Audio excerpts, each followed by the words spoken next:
A result by the Russian mathematician Chebyshev makes precise the statement that no matter what the shape of the distribution, the bulk of the data are in the range average, give or take a few SDs.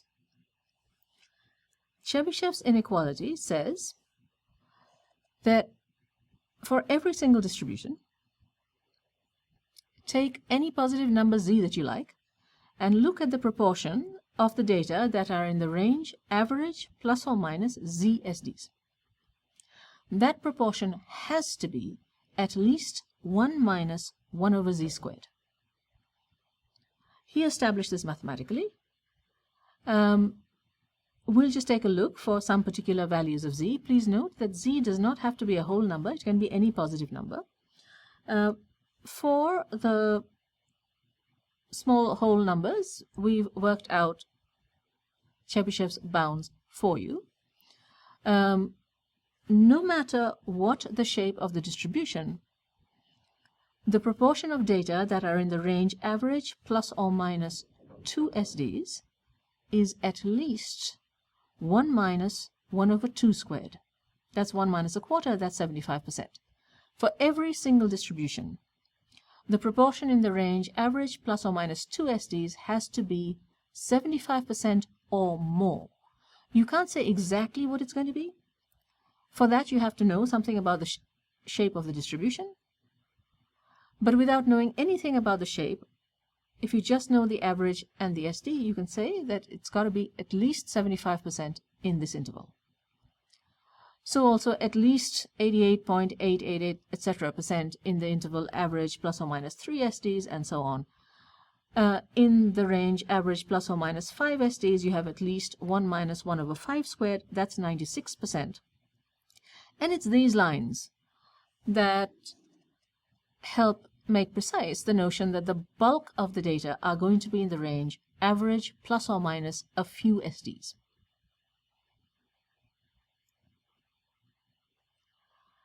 Let's go back and take a look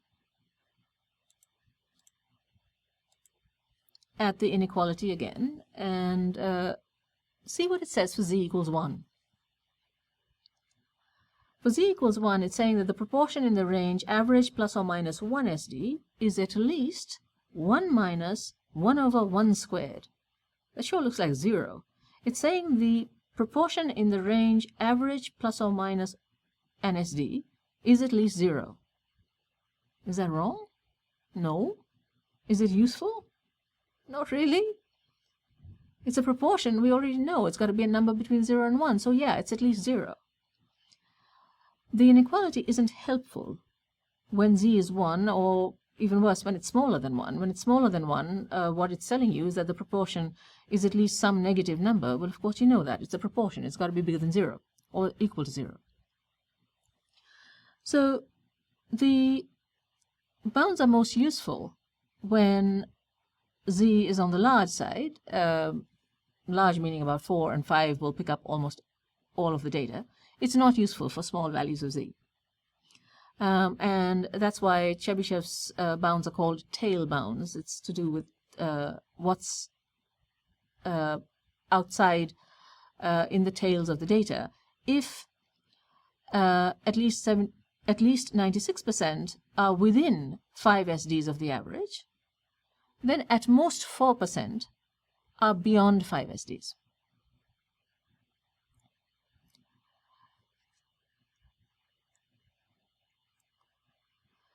Results that are true, no matter what the distribution looks like, turn out to be quite powerful. And you'll see more of these later and why they turn out to be powerful.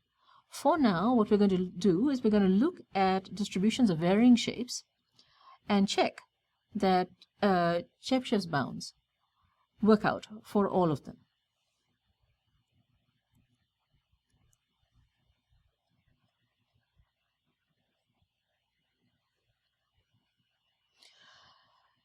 Here's a table that you have seen before. It represents 1,174 mother-baby pairs in our hospital system. These are a random sample that were taken in a hospital system in California. And each row represents one mother-baby pair, and there's birth weight in ounces and the number of gestational days, the mother's age, height, pregnancy weight, and whether or not the mother was a smoker. What we're going to do is start out by looking at the distribution of the pregnancy weights of these 1,174 new mothers.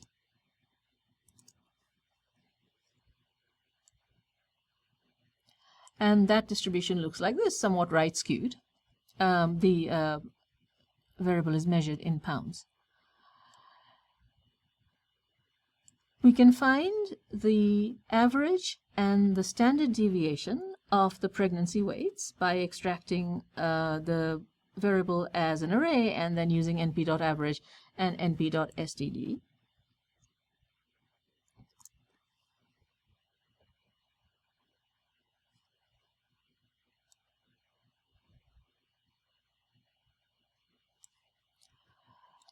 Average, not mean.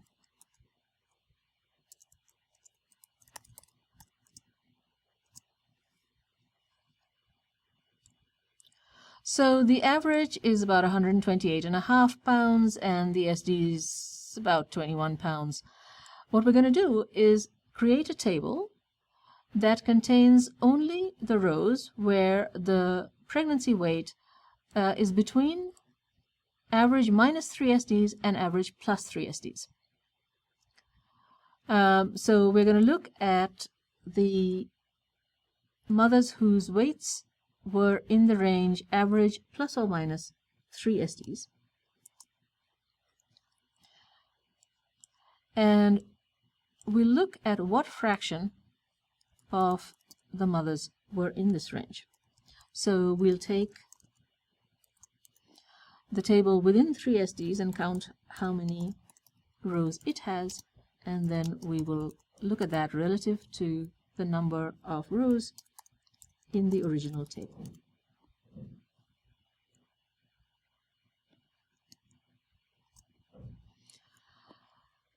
(98.6% of the mothers had weights in the range average plus or minus 3 SDs.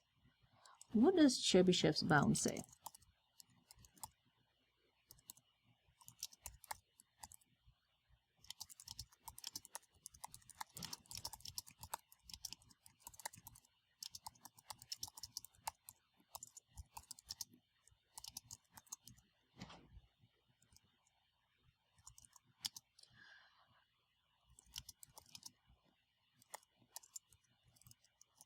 At least 1 minus 1 over 3 squared.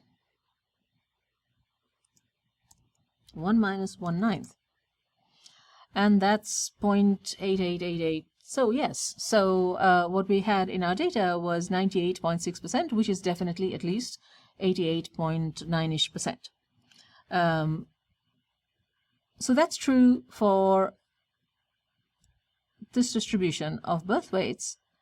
Let's take a look at all of the distributions in the table births. So let's go back and look at the table. There's a distribution of birth weights, gestational days, age, height, weight, and whether or not the mother is a smoker. This is a distribution on the values 0 and 1.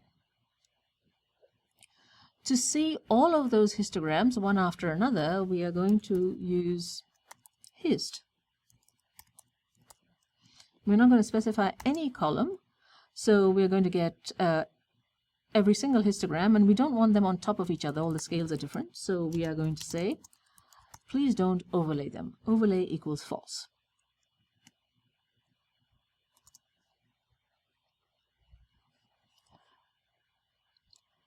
This is a distribution of birth weights. You can see beautifully symmetric shape. Here's a distribution of gestational days, a distribution of mother's age, height, pregnancy weight we just saw, and the distribution on zeros and ones, whether or not the mother is a smoker. Just cast your eye down these pictures and notice that the shapes are all quite different from each other. what we're going to do is make sure that Chebyshev's bounds hold for all of these different shapes. We checked that it holds for this shape of pregnancy weights in the case z equals 3. But we've got a computer, so we can check the whole, quite a number all at once. So our goal now is to see if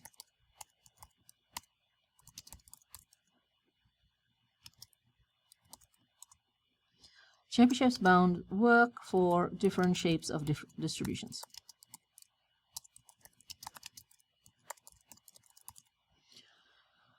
All right. So what we're going to do is look at what all the labels are. And labels is a way for us to come up with the labels of all of the columns. And so what we're going to do is, for each value in births.labels, and so each of those K's is the label of a column, we will first extract the corresponding value as an array.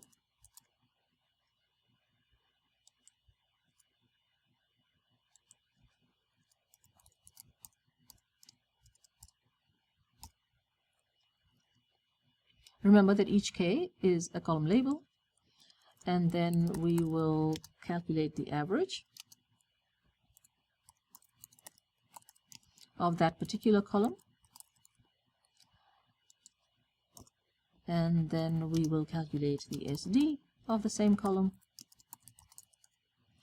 and we'll do a little bit of printing so that we can read. And first thing we will do is we will print an empty line that will separate the observations for one column from the observations from the next column. We'll print an empty line, then we'll print the label of the column so we know which variable we're working with. And now for each of these columns, so for column K, we are going to calculate the percent or the proportion of entries that are in the range average plus or minus 2 SDs, 3 SDs, 4 SDs, and 5 SDs. So we are going to let Z be a number in the range 2, 3, 4, 5. So for each Z in that range, we will select the chosen rows, and that will correspond to births.where the column label K are between what? Average minus Z times SD and average plus Z times SD. And then we're going to do what we did earlier. We're going to look at the number of rows in this table as a proportion of the rows of the entire table births. So we're going to do chosen.numRows divided by births.numRows. Why don't we convert this to a percent? So that'll be proportion times 100, and while we're about it, just that the numbers are nice, why don't we round this number to 2 decimal places? Otherwise we'll have lots of decimal places that we don't want to read. And then we will print average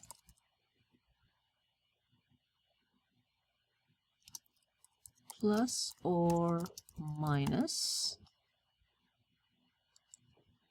we'll pick up Z from here, SDs, and we'll report what percent were in this range. So we'll report the percent. That's what we're calling percent. And why don't we give it a percent sign so we know what we're looking at. Notice the use of a for loop inside another for loop. For every variable in the data, we are going to work out Chebyshev's bounds for each z equals 2, 3, 4, 5. Now that's a lot of code that I've written all at once, and almost certainly when I run it there's going to be some error because I don't type very well. But let's have a go anyway.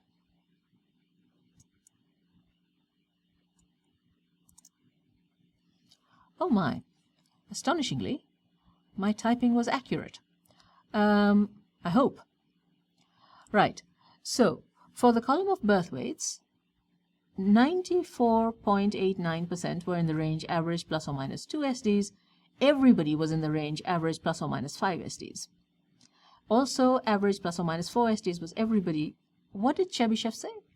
Chebyshev said that in the range average plus or minus 5 SDs, you have to have at least 96% of the data. Well, so fine. 100% is certainly at least 96%. And we'll go down, and you have the same thing for all of the different variables. Here's one that we recognize. This is maternal pregnancy weight. We did that longhand. Average plus or minus 3 SDs contained 98.64% of the data. Chebyshev's prediction was at least 88.88%. Look at this. This is the 0,1 variable. The average plus or minus 2 SDs already picks up all of the data. It picks up 0 as well as 1. And therefore, automatically, the average plus or minus 3, 4, 5 SDs also picks up all of the data. That's fine. That's fine. But it points out to you that Chebyshev's bounds are just that. They're a floor. They're a bound. They're not exact, and they're not even approximate. They're just saying that in the range average plus or minus 3 SDs, you must have at least 88.888% of the data. In the range average plus or minus 5 SDs, you must have at least 96% of the data. And so here we had 100%, here we had 99.9, and 100, and 100, 98.83. You should go back and go through all of these numbers and check that they all satisfy Chebyshev's bounds. And indeed, Chebyshev's bounds will be satisfied by any distribution, any list of numbers that you can come up with. So the average and the SD together tell you, to a large extent, where the data are situated on the number line. One of the things that you will have noticed is that you can sort of roughly get a sense, perhaps, of where the average is relative to the histogram. We haven't talked at all about where the SD is relative to the histogram. In fact, it's rather difficult, except in some cases. So when we come back, we are going to talk about a very well-known shape of distribution, that is the bell shape. We're going to describe it exactly, and we're going to see why it is important and what is its relation to the average and the SD.